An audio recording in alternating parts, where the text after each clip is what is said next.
Well, God bless you. We're looking at God Cares Part 4, and it's February, and we're still in the year 2022. And we have established that God cares. And not only does he care, he wants the best for all of mankind. So we're reminded of 1 Peter 5, 6, and 7.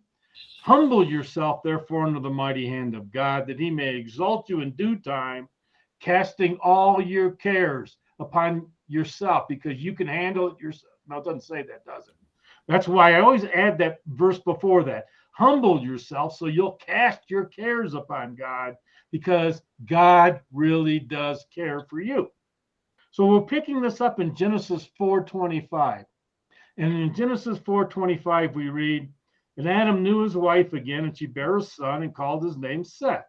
For God said, she hath appointed me another seed instead of Abel, whom Cain slew. So word got out to Adam and Eve as to who did what to Abel. Adam is 130 years old when he gets the child whom the Christ line would go through. And Seth means substituted. Okay. So verse 26, and to Seth, to him also there born a son. He called his name Enos. Then began men to call upon the name of the Lord. So from King James, that sounds really good. However, let's keep reading. Enos means frail, incurable, or the weak one. It can't be that they began to worship, because Abel worshiped. And E.W. Bullinger, that's what EWB is. E.W. Bullinger has some insight. And he says that this should be translated, then began men to call their idols or gods by the name of Jehovah. So they called their pagan gods by the true God's name, Jehovah. Of course, that's something that's not going on today at all, is it? They're calling, the true God all kinds of different names. They're calling their pagan idols after the true God. This is where it started. Oh, look, it's Jehovah. No, it's not. That's a fake Jehovah. All right. So in Enos's day, the profanation of the name of Jehovah took root. Now, Seth was a God-fearing man. His line represented the believers, the righteous ones, the Christ line. Enos or Enosh, some of the translations add the H. Even though he was a son of Seth, he's included right here because he really went in the way of Cain. All right. Now, the specific kind of unrighteousness which Cain committed, we know was unacceptable and unforgivable. Thus, the unrighteousness of Cain represents all the unbelievers in the Bible during the Old Testament times. So, Genesis 5:5. And all the days that Adam lived were 930 years, and he died. And Seth lived 105 years and begot Enos. And Seth lived after he begat Enos 807 years and begat sons and daughters. And all the days of Seth were 912 years, and he died. Verse 11, and all the days of Enos were 905 years, and he died. And all the days of Enosh were 365 years, and Enoch walked with God, and he was not, for God took him. Right away, you're seeing these guys are all living 900 plus years, and all of a sudden, this guy only lives 365 years. Moffat's translation reads, Enoch lived close to God, and then he disappeared, for God took him away. See, Enoch walked with God, and that's the spiritual walk. Enoch, in walking close to God, talked to him, and God, in turn, gave him revelation. We go to Jude 14 in the Working Translation, and we read, Enoch, the seventh generation from Adam, prophesied regarding these also, saying, behold, the Lord comes with his myriads of holy ones, with his myriads of saints. So if you look up myriad, the definition is 10,000, because that's what it says in King James, 10,000s. Behold, the Lord comes with 10,000s. And so I always get a kick out of that. So somebody decided to use a fancy word, myriad, which means 10,000. There's a few other places where it's like that. So behold, the Lord comes with his 10,000 saints. And as Dr. would say, they've got to knock some air balls together. Anyway, that's quite a prophecy given at such an early time in man's history. I mean, he was the seventh generation from Adam. There might not have been 10,000 people on earth, let alone that many saints. But he's prophesying about something big time. Let's keep reading 15, because what's going to happen when these 10,000 saints or these myriads of saints show up? Verse 15, they're going to execute judgment against all and to convict all the ungodly ones concerning all the works of ungodliness of those who are ungodly, and concerning all of the harsh things that the ungodly, sinful ones have spoken against God, against them. So they're going to pay for their ungodly ways. These are grumblers, complainers, walking according to their own cravings, and their mouth speaks pompous things, admiring faces or flattering people for the sake of advantage. I don't think we say, they're admiring faces very much, but flattering people, we understand. Enoch may have been the first prophet. When God sends a prophet, there's a need for God's people to be called back to God. That's the ministry of a prophet. He calls people back, God's people back. Now, the book of Jude is written for all people in any time of apostasy. Apostasy means total desertion of one's professed principles, faith, or party. This is an indication that the earth was really already in a pretty bad way, that God had to send a prophet to try and see if anybody would listen. Hebrews 11:5, by faith or believing, Enoch was translated or transferred. By faith, Enoch was transferred that he should not see death, and was not found because God had transferred him. For before his transfer, he had this testimony. He had a good report from God, and it was that he pleased God. Why did God transfer Enoch? Why did God move him from one location to another so he wouldn't see death? And my question is, his death or someone else's death? It's been said that it talks about how he never saw anybody die, but I'm going to point out that there may be another reason why he got transferred. But first, we have to read something out of E.W. Bullinger's Appendix 14. And it shows 4 synonymous words used for man in the Hebrew.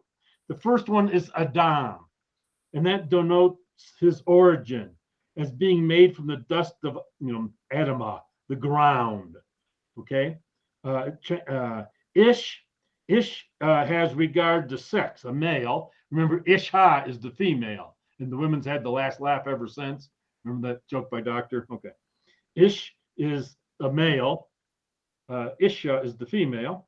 Enosh has regard to his infirmities as physically mortal and as to his character being incurable.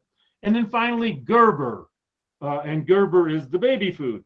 Well, actually, it's a great name. Gerber has respect to his strength.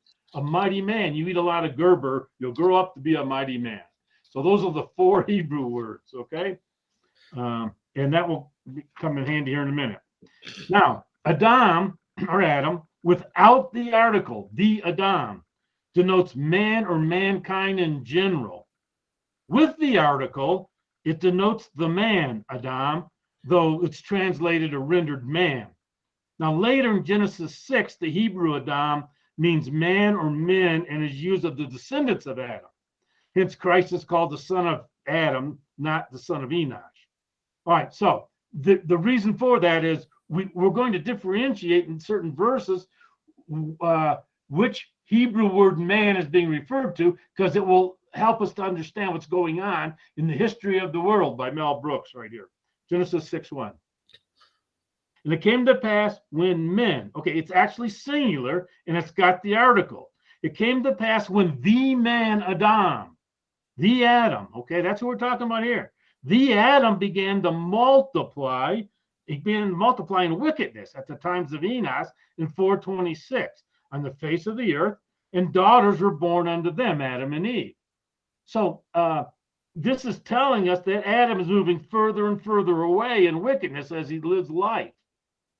This is also a great example of Bible translators not accurately following God's law regarding everything after its kind. Some teach that this means that wicked angels cohabitated with human beings. Let me tell you something. If that was true, it would still be going on today, and there'd be some really weird beasts out there. It can't happen, right? Angels are spirit beings. They cannot cohabitate with a human, or else Genera would have interbred. Cohabitation of angels with man is not possible.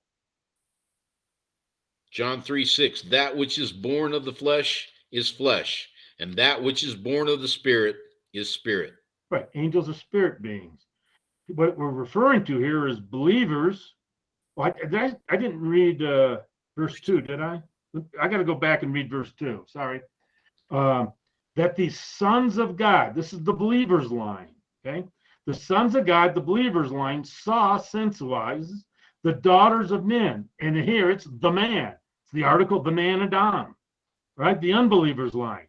Sons of God, believers line, saw the daughters of the man Adam, the unbeliever line, that they were fair, attractive.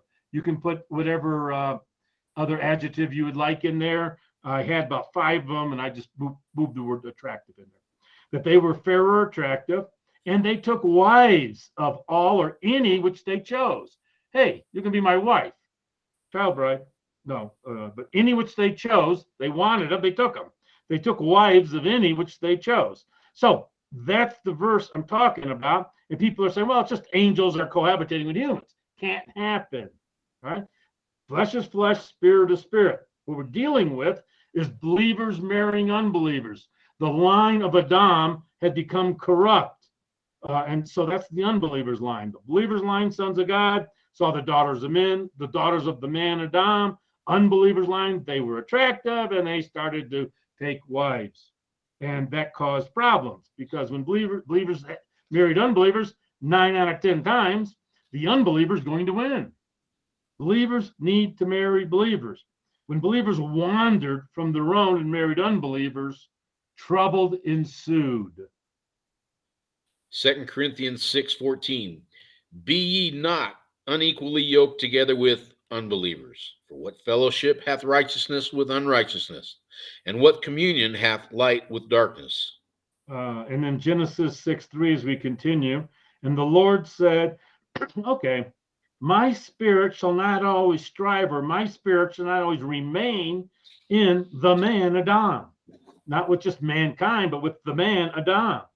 For that he, in the word he, there's emphatic in the Hebrew, for that he also, he's just flesh. He's not a God, he's flesh. He was body and soul. All right, he's only flesh, yet his days shall be 120 years. This is where people say, well, that's the most you're ever going to live. No, he's talking about the man Adam. God is saying, look, you're just flesh. It's time that you're going to go the way of mankind. But I'll give you another 120 years to live. God told Adam he had only 120 years left to live.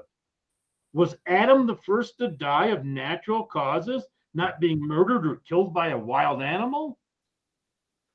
All the unbelievers were living long lives. You know, we saw a bunch of 900-year-old people. They're living long lives, so why not live for yourself? Nobody had seen a natural death. There's been no lasting consequences to a life of sin. But did the serpent statement, thou shalt not surely die, did that seem accurate to the people? Now, did Enoch deliver God's message to Adam? How did God get a message to Adam? Did he commission his prophet Enoch to go to the Adam and say, hey, you only got 120, God says, hey, you got 120 more years to live, and that's it. Right? Did Adam then try to hunt him down? Is that why he was transferred, to get away from Adam? Adam's 110 years old at this time. Enoch's 188. Enoch is going to live to be 325 years old before he dies, but God could have transferred Enoch at this time to keep him alive. He delivered the message. We're already seeing the wickedness of the Adam and how it's setting up the unbelievers line. He may have decided, to go after Enoch, and God had to move him away from him to keep him alive. Okay, Genesis 6:4. There became giants. Now, this isn't, people who are, looking like, Shaq or minute bowl or something like that. They were giants, but they were tyrants. They were giants of or bullies of wickedness. So there became bullies of wickedness, tyrants, giants of wickedness in the earth in those days.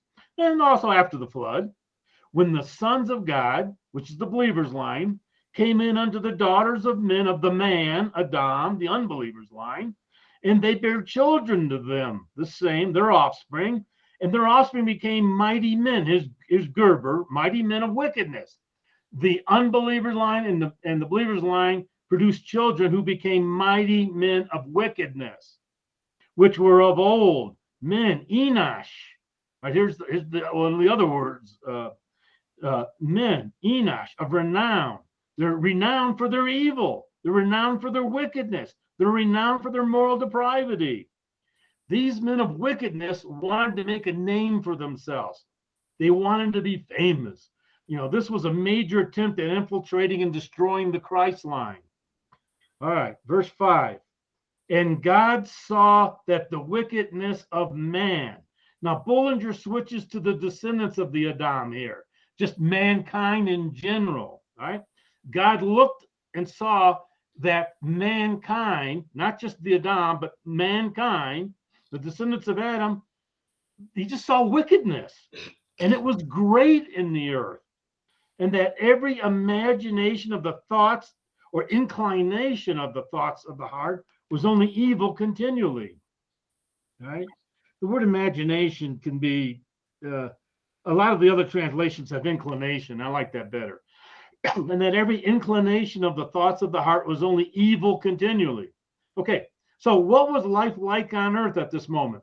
God looked down and just saw wickedness, and every inclination of the thoughts of the heart was only evil continually. How am I going to get over on at my neighbor? How am I going to get over at my work? How am I going to get, And then God, it repented the Lord that he had made man, the descendants of Adam on the earth.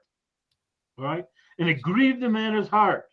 And the Lord said, all right, I will destroy man. I will utterly destroy. I will blot out the descendants of the Adam. None of them will have eternal life, whom I have created from the face of the earth. Both man, so it's plural here, it's all man. I'm going to destroy all man. I'm going to destroy the beast. I'm going to destroy the creeping things. I'm going to take the birds of the air out, for it repents me that I have made them. But Noah found grace. Noah found favor. Noah received unmerited divine favor in the eyes of the Lord. The justice of God demands, and it requires, judgment. However, the love of God demands and requires grace. Verse 8 again. But Noah found grace. Right? He dug a hole and there's a bunch of grace in it. No, he lived his life and God saw grace, favor, unmerited divine favor in the eyes of the Lord. Now, this is the first time the word grace is specifically mentioned. But I would say it's excellent timing, don't you? Well, why grace? Because of God's foreknowledge. God knew that Noah was going to believe, so Noah found grace, unmerited divine favor in the eyes of the Lord. The only one who really counts was the Lord. All right, verse 9. These are the generations of Noah. Noah was a just-ish, male man. Noah was a just man and perfect in his generation, and Noah walked with God. Here's the first thing talked about with Noah. He found grace. Why? Because he was a just man, he was perfect in his generation, and he walked with God. Now, everyone around Noah was thinking evil, right? Everybody's thinking evil, but Noah was still able to walk with God. That is why we can walk with God right in the midst of hell, right in the middle of your community or at work, wherever. In the midst of all this evil, Noah walked with God. And if he can, we can too, because we have something better in Christ than he had in his day.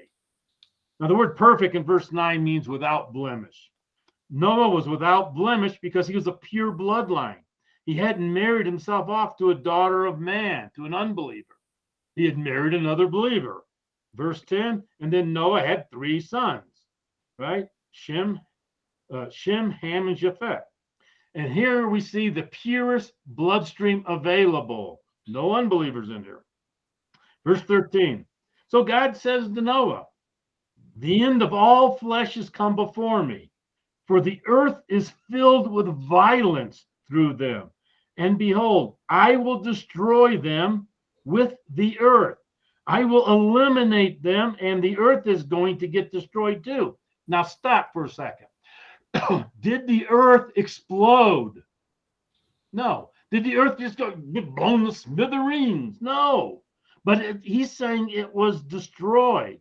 Well, the crust is going to be destroyed. Everything living is going to be destroyed. The whole top part is going to get rearranged, completely, really rearranged a lot, but it doesn't explode, okay? I bring that up because of the second heaven and earth. There's too many people, I think that it's just going to explode. It's going to melt with fervent heat, but it's the same type of wording, though. So the crust, the things going on the earth, but I mean, how long did it take God to actually put the earth together? Right? He didn't just, twitch his nose or blink or poof, and there it was. It took millions, maybe billions of years to come together. So, but what's on the earth gets destroyed here. So here's the answer. I'm going to destroy everybody, and the earth is not going to be livable, but here's what you need to do. Okay, I need you to build me a floating building. Okay, I need you to build an ark. You'll build an ark. It's called a floating building, and you're going to build it of gopher wood. Gopher is laminated wood, and then you're going to have rooms. It's the word for nest or cells or compartments, right? Individual compartments. Shalt thou make in this floating building, and then you'll pitch it within and without with pitch. You'll coat it. You'll cover it with resin. You'll make it so that it is waterproof. Okay, it's the same word that's used when they put Moses in a little basket. They pitched it with pitch, same type of thing to keep the kid alive in this basket. Same thing here, same word. All right, now, so they're going to coat it with resin, cover it with resin. Laminated wood is when layers of wooden boards are glued together, one upon the other, and it provides extra strength. So, Bob, what's verse 15? And this is the fashion which thou shalt make of it. The length of the ark shall be 300 cubits, the breadth of it 50 cubits, and the height of it 30 cubits. Okay. God didn't supply him with blueprints. Nobody had ever built one of these before. Now, Moses wrote the book of Genesis. God had Moses write it down, and he would have been familiar with the length of the royal Egyptian cubit, which was 20.62 inches in length. The Hebrew cubit comes much later, and it varied in sizes. Thus, the ark was approximately 515 feet long. Okay? 515 feet long, 86 feet wide, and 52 feet high. So that's, a 5-story building. Now, the great battleship Oregon is built to this scale, but it's 1/6 smaller. Someone figured that inside of this ark, there would be over 3 million cubic feet of space. It would carry as much cargo as a freight train, 13.5 miles in length. You could put 494 double-decker buses in it. Okay? So obviously, if you're talking double-decker buses,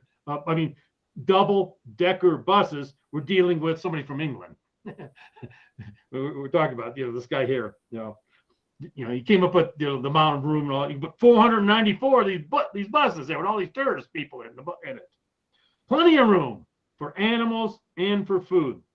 Okay, Ernest Mayer, he's one of the leading American taxonomists. He calculated that there are about 1 million animal species, but of those, 60% are sea animals, and 70% of the remainder are insects. And that leaves about 20,000 species of land animals, including mammals, reptiles, birds, and amphibians. Since the average size of all the land animals is no bigger than a house cat, you could fit 2 of each species in just 41% of the ark. Okay? So the question really is not how could you put all those animals and squeeze them in, but what did Noah do with the extra space in the ark? Okay, they have a giant swimming pool in there or something. Now, I bring this up because when I would teach Genesis, I would always ask the question: can anybody name me 20 large animals? And of course, right away the kids go, "Oh yeah, it's easy." Well, when you get to 8 or 10, it's not as easy anymore, And so, give me 20 really large animals. It's difficult. Most of them are the size of a cat, and God's not going to find the biggest elephant he could find to get on the ark. All right, verse 16, Bob. A window shalt thou make to the ark, and in a cubit shalt thou finish it above. And the door of the ark shalt thou set in the side thereof. With lower, second, and third stories shalt thou make it. All right, so 3 stories or 3 decks. Then you got a door near the front of the right side, about 8 feet across. All right, so you got the building, you got a door, pretty high up, and 8 feet across. Verse 17 says, and now he's saying, behold, I, even I. Is there a committee here? Did he get to? No. I, God, even I, God, do bring a flood of waters upon the earth to destroy all flesh. Wherein is the breath of life from under heaven? And everything that is in the earth shall die. This is the judgment of God because of their wicked ways. But you, Noah, but with thee will I establish my covenant. Thou shalt come into the ark, you, your sons, their wives, your wife, and thy son's wife with thee. So that sounds like 8 people to me. Noah, Mrs. Noah, the 3 sons and their wives. And now we got the first occurrence in the Bible of the word covenant. So, Bob, 19 and 20. And of every living thing of all flesh, 2 of every sort or every kind, genus, shalt thou bring into the ark, to keep them alive with thee. They shall be male and female, of fowls after their kind, and of cattle after their kind, of every creeping thing of the earth after his kind. 2 of every sort shall come in unto thee, to keep them alive.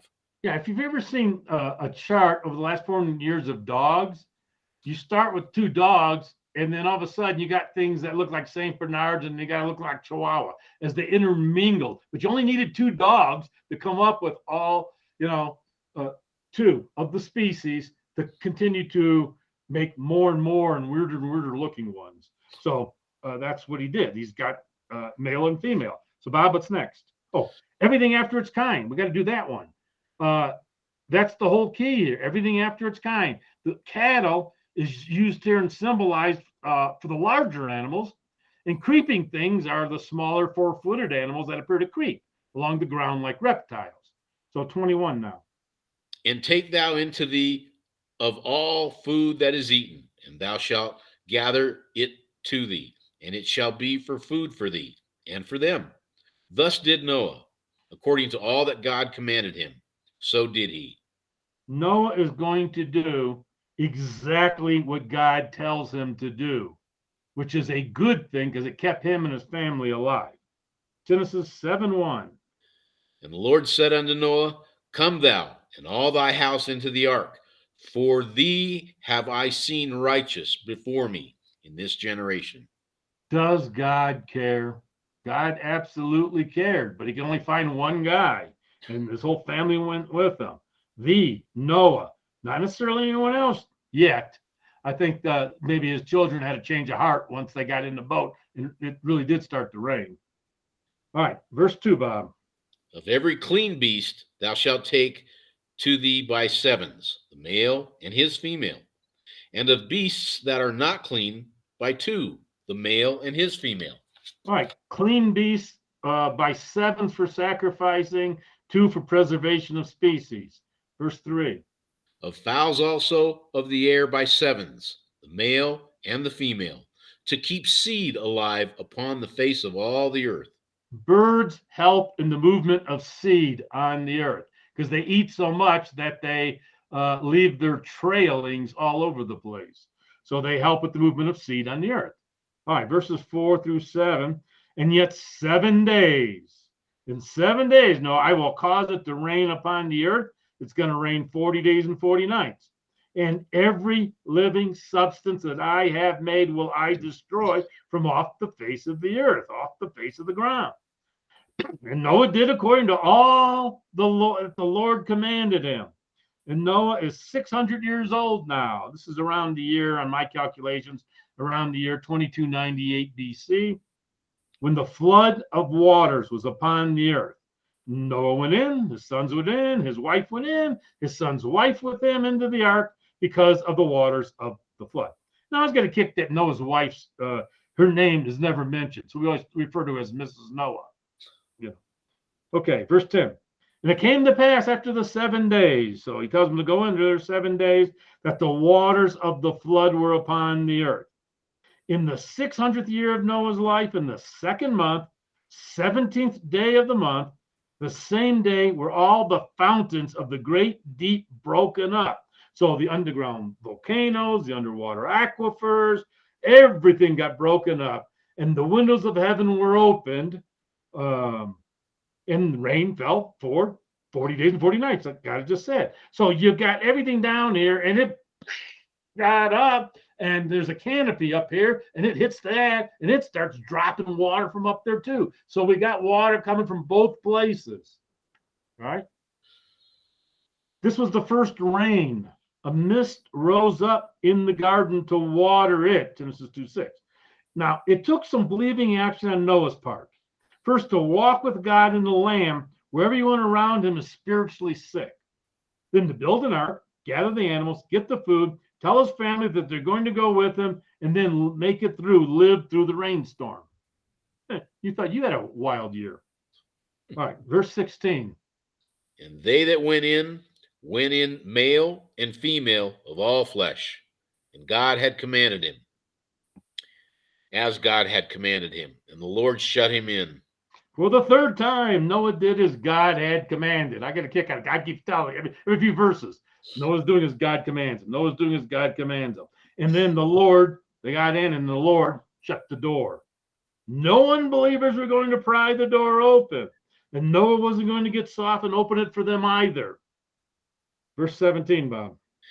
And the flood was 40 days upon the earth, and the waters increased, and bare up the ark, and it was lift up above the earth. And the waters prevailed exceedingly upon the earth, and all the high hills that were under the whole heaven were covered. Some suggest that the flood was only regional. The question I have is, if that was the case, why didn't God just have the animals migrate to the dry area rather than put them in a floating building? You could very easily move the animals around. It's a lot easier than building a giant building. All right, verse 20. 15 cubits upward did the waters prevail, and the mountains were covered. The water on the earth, 15 cubits, almost 26 feet above the top of the highest mountain. Okay, now, let me illustrate something. Because the waters rose up, but then the currents, because of all the torrents and everything else that was going on, the tidal waves would sweep over the mountains, okay? I don't think it rested that high above everything all the time, but I think it went over, and went over so high, 26 feet above the highest mountain. So it was moving, it was destroying things, and it was going over the highest mountains. All right, verse 23. And every living substance was destroyed, which was upon the face of the ground, both man, cattle, the little creeping things, the birds in the heavens, and they were all destroyed from the earth. And Noah only remained alive, and they that were with him in the ark. Now, we know that there's much geological evidence of this, but let me ask you a question. What was life like on earth before it started to rain? How many people stood for God? And I mean, you've got millions of people who confess across the world to be Christians today. There wasn't a single other person who believed God in the entire earth. Not one, except Noah's family. That's not very healthy of an environment to live in. Yeah, Lot lived in Sodom, but the entire world was Sodom. Okay, I'm trying to point this out. that it was really bad. Nobody died. Hardly, And the waters in verse 24, they prevailed upon the earth 150 days. Across virtually all races, from the Eskimos of Alaska to the Aborigines of Australia to the Indians of the Amazon to the Gypsies of Transylvania, legend, folklore, and recorded history speaks of a great flood. It is recorded as fact in many sacred books of many of the world's religions. Richard Andre was a German author. He published a book in 1891 which records 88 separate flood stories. This suggests that as the descendants of the flood survivors branched out to all parts of the world, they took the memory of the flood with them. Because it's in everybody's culture. Everybody historically has got a flood story. For more than 2,000 years, historians of several nations recorded that the remains of Noah's big ship were visited by pilgrims. In 800 BC, Assyrian visitors are reported to have entered the ship, which they reported was 3 stories deep in the ground. All right, Genesis 8:1. It's rather wet, and then God cares. God remembered Noah. Oh, wait a minute. I got some guy down there in a boat. Maybe I ought to. God remembered Noah. And God remembered every living thing that's in that boat too. He remembers the cattle that's with him in the ark. And God made a wind to pass over the earth, and the waters assuaged. They subsided. The fountains also of the deep and the windows of the heaven were stopped. The rain from heaven was restrained, and the waters returned from off the earth continually. And after the end of 150 days, the waters were abated. They started moving lower. All right. It prevailed 150 days. Now it's time for it to start dropping. And the ark rested in the 7th month, on the 17th day of the month, upon the mountains of Ararat. He didn't land the ark on top of Mount Ararat. That would be rather ridiculous. It came into the mountains of Ararat. We live here in the Rocky Mountains at the foot of Pikes Peak. If I had a boat, I would not want to land on top of Pikes Peak. It'd be much better to come down a little bit lower. Now, first off, if Tishri were the first month of Noah's calendar, Nisan would have been the 7th month. Thus, the ark came to rest on the exact day, Nisan 17th, that centuries later was the day of Jesus Christ's resurrection, Nisan 17. All right, verse 5, Bob. And the waters decreased continually until the 10th month. In the 10th month, on the first day of the month, were the tops of the mountains seen. And it came to pass at the end of 40 days that Noah opened the window of the ark which he had made. And he sent forth a raven, an unclean bird. Also he sent forth a dove, a clean bird. Finally, it's time to get off the ark and start life anew. God had propagated the earth once before with just 2 people, Adam and Eve. He's got 4 couples right now. So we'll be able to move, 4 times as fast. All right, verse 13, Bob. And it came to pass in the 601st year, in the 1st month, the 1st day of the month, the waters were dried up from off the earth. And Noah removed the covering of the ark, and looked, and behold, the face of the ground was dry. And in the 2nd month, on the 7th and 20th day of the month, was the earth dried. They were on the ark 1 full solar year. Remember, Genesis 7:11 says the windows of heaven broke up on the 17th day of the 2nd month. You add the 10 days of the lunar calendar, you got them being on the ark for 1 full day. All right. Verse 15. And God spake unto Noah, saying, he isn't leaving the ark until God gives him the okay. Go forth of the ark, thou and thy wife, and thy sons wives with thee. Bring forth with thee every living thing that is with thee, of all flesh, both of fowl and of cattle, and of every creeping thing that creepeth upon the earth, that they may breed abundantly in the earth, and be fruitful, and multiply upon the earth. And Noah went forth, and his sons, and his wife, and his sons' wives with him, every beast, every creeping thing, every fowl, and whatsoever creepeth upon the earth after their kinds went forth out of the ark. See, if the boat had landed on a mountain peak, it would have been extremely difficult for him and the animals to get out of the boat. They're teetering on it'd be like a cartoon, right? There's a one point there and the boat's teetering on it, let alone try and climb down from a mountain summit. Now, throughout history, there are many stories of climbing expeditions that failed to even get close to the top of Mount Ararat. They're still looking for it on top of Mount Ararat, and a lot of them can't even reach the top, let alone a whole bunch of animals in Noah's family that landed on Mount Ararat. Now it says they came into the mountains of Ararat. All right, verse 20, Bob. And Noah builded an altar unto the Lord, and took of every clean beast and of every clean fowl, and offered burnt offerings on the altar.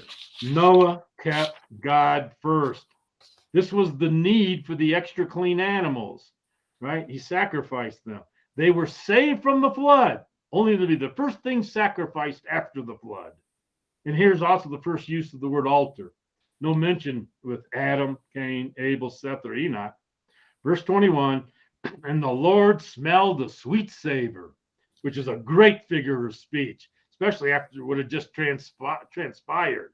The Lord smelled a sweet savor, and the Lord said in his heart, in the innermost part of God's heart, God said, I will not again curse the ground anymore for man's sake. Why? For the imagination, for his inclinations of man's heart is evil from his youth. His inclinations, what he does without spirit, man's after man, himself. His inclinations of man's heart, it's just evil from his youth. So that means you got to beat it out of your kid. No, wait a minute, it doesn't say that. They need to be trained properly because their heart is evil, because they're not, it's what they want to do, even from their youth. Neither will I again smite any more every living thing as I have done. Now, while the earth remains, seed time and harvest, cold and heat, summer and winter, and day and night shall not cease. Now, while the earth remains shows that this earth has a time limit on it. This is the first record also of seasons of cold and of a winter. All right. First time cold's mentioned, winter's mentioned, and now while the earth remains. Well, guess what? We're going to have seed time and harvest. We're going to have summer and winter. It's going to happen. Nothing's going to change it. There's a doggone thing man can do where it will stop any of this. Sorry, the Bible's accurate. Bob, Genesis 9:1-2. And God blessed Noah and his sons, and said unto them, Be fruitful, and multiply, and replenish the earth. And the fear of you and the dread of you shall be upon every beast of the earth, and upon every fowl of the air, upon all that moveth upon the earth, and upon all the fishes of the sea. Into your hand are they delivered. God entrusted the survival of all the genera to Noah's keeping. Noah built pens to make sure the propagation of animals took place and that no animals became extinct, because all the animals are needed in God's master plan. It is interesting to note that near where they found the remains of an ancient boat in the mountains of Ararat, there's an altar, 12 feet by 12 feet by 12 feet. And there's miles and miles of ancient stone fencing around one ancient house. In fact, the mountain they found the boat on is known as Doomsday Mountain by the locals, and the neighboring village is called the Place of Eight.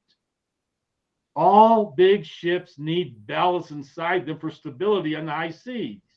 Chunks of metallic slag used as ballast for this ancient boat was found in the area, consisting of magnesium dioxide, titanium, and aluminum, metals that modern scientists have just become familiar with, recently over the last 75, 80 years or so. In order to build a ship this size, where the timbers intersected, they had to be connected with metal like iron or iron rivets and iron brackets. Another thing about the wood that was used on the ark, it would show no evidence of growth rings because it hadn't rained yet. A mist came out of the ground to water it, which means the temperature on Earth hadn't varied more than 10 degrees yet, or it would have caused rain to form. So the temperature had to stay stable. If not, if it was too much, clouds would form and rain would be there. Now, the petrified wood that's been found in this site has no rings. Paleontologists say that one of the characteristics of trees during the so-called Carboniferous period is that they have no growth ring. Verse 3. And now every moving thing that lives shall be food, meat for you. The Hebrew word for moving in this verse is that same word as creeping, that describes the smaller animals that were on the ark. The English Standard Version, verse 3 says, every moving thing that lives shall be food for you. Bacon. As I gave you the green plants, I'm giving you everything now. Okay, they were vegetarians until now. All right, now God continues to communicate with Noah. He gets to verse 8. And then God says to Noah, and also God's going to talk to his sons with them. So he's got Noah and he's got his 3 sons there. And God speaking to them and says, behold, I establish my covenant with you and your offspring after you. Now, the word covenant is mentioned 7 times here, starting in verse 9 through verse 17. So verses 10 to 15 from the English Standard Version, Bob. And with every living creature that is with you, the birds, the livestock, and every beast of the earth with you, as many as came out of the ark, it is for every beast of the earth. I establish my covenant with you, that never again shall all flesh be cut off by the waters of the flood, and never again shall there be a flood to destroy the earth. And God said, this is the sign of the covenant that I make between me and you and every living creature that is with you for all future generations. I have set my bow in the cloud, and it shall be a sign of the covenant between me and the earth. When I bring clouds over the earth, and the bow is seen in the clouds, I will remember my covenant that is between me and you and every living creature of all flesh. And the waters shall never again become a flood to destroy all flesh. Bow is rainbow. When God sees the rainbow, God remembers his covenant with mankind. Verse 16. When the bow is in the clouds, I will see it and remember the everlasting covenant between God and every living creature of all flesh that is on the earth. God said to Noah, this is the sign of the covenant that I have established between me and all flesh that is on the earth. The sons of Noah who went forth from the ark were Shem, Ham, Japheth. Ham was the father of Canaan. Ham means hot. Japheth means opened, and Shem means name. The Christ line came through Shem, through his name, Shemites or Semites. Semites, or the phrase Semitic, meaning Jewish, comes back from Shem. That's where that all comes from. So verse 19. These 3 were the sons of Noah, and from these the people of the whole earth were dispersed. Noah began to be a man of the soil, and he planted a vineyard. Noah now raises food, he cares for the animals, and Noah lived after the flood 350 more years. And all the lives of Noah was 950 years. And then he died. So 2 people, Adam and Noah, have lived for 1/3 of the time man has been on earth. Approximately 2,000 to 6,000 years, you just got 2 people's lives. You got Adam's and Noah's. Now, after the flood, people's ages dropped off considerably. Shem, he only lived 600 years. Eber, 464. Abraham, 175. Jacob, 147. And Joseph, only 110 years. Some suggest that this is due to the major environmental changes brought about by the flood. The blood also becoming more contaminated, which is where the life of the flesh is in Leviticus 17:11.